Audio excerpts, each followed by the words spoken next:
నమస్కారం అండి. నా పేరు సుమన్ అండి. నేను నార్సింగ్ విలేజ్ ఆర్థిక మండల్ మా పేరెంట్స్గా మాట్లాడుతున్నాను అండి.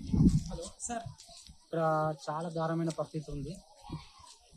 ఆల్రెడీ స్కూల్ కోసం 3 years నుంచి 4 years నుంచి ప్రాబ్లం నడుస్తూనే ఉంది. ఇది ఆల్రెడీ అక్కడ స్కూల్ డిస్మెంటల్ చేశారు, పిల్లలు చేసి వదిలేశారు.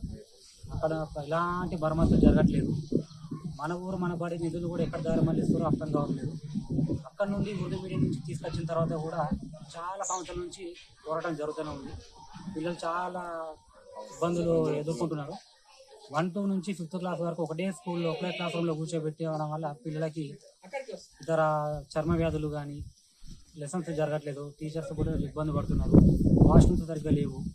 అసలు ఇక్కడున్న ప్రజాప్రతినిధులు కానీ, సర్పంచ్ కానీ, ఈఓ సార్ కానీ, ఇంకా ఎంపీటీసీ జడ్పీసీ ఎవరైనా కానీ కొంచెం పిల్లల భవిష్యత్తు గురించి ఆలోచించి దృష్టి ఉంచుకొని న్యాయం చేయాలని చెప్పేసి కోరుకుంటున్నాము. మన ఊరు మన బాడీ నిధులు ఎక్కడికి వెళ్తున్నాయో కూడా కొంచెం ప్రజాప్రతినిధులు, గ్రామ పెద్దలు కానీ కొంచెం పట్టించుకోవాలని చెప్పేసి వేడుకుంటున్నామండి. కొంచెం పిల్లల కోసం భవిష్యత్తు కావాలి కాబట్టి కొంచెం అర్థం చేసుకొని పిల్లలకు న్యాయం జరపాలని చూస్తున్నాము.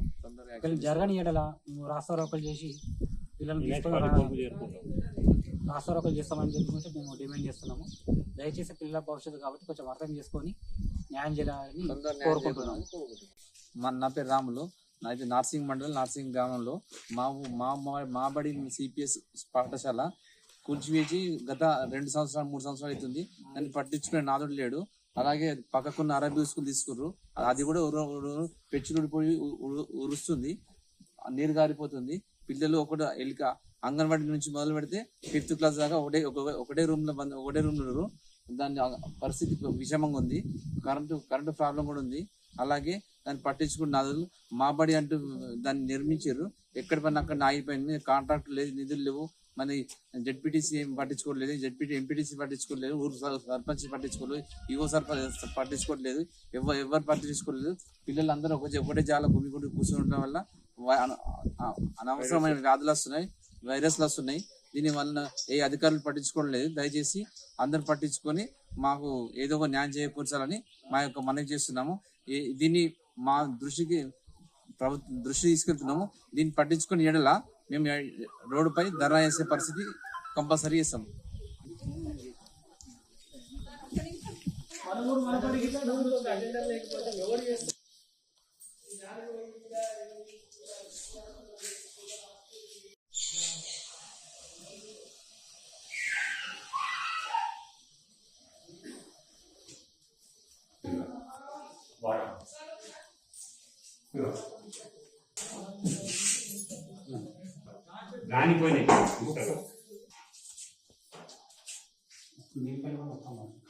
గోడలు ముక్కుంటే షాక్ వస్తాయి.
అసలైన తొలి వెలుగు.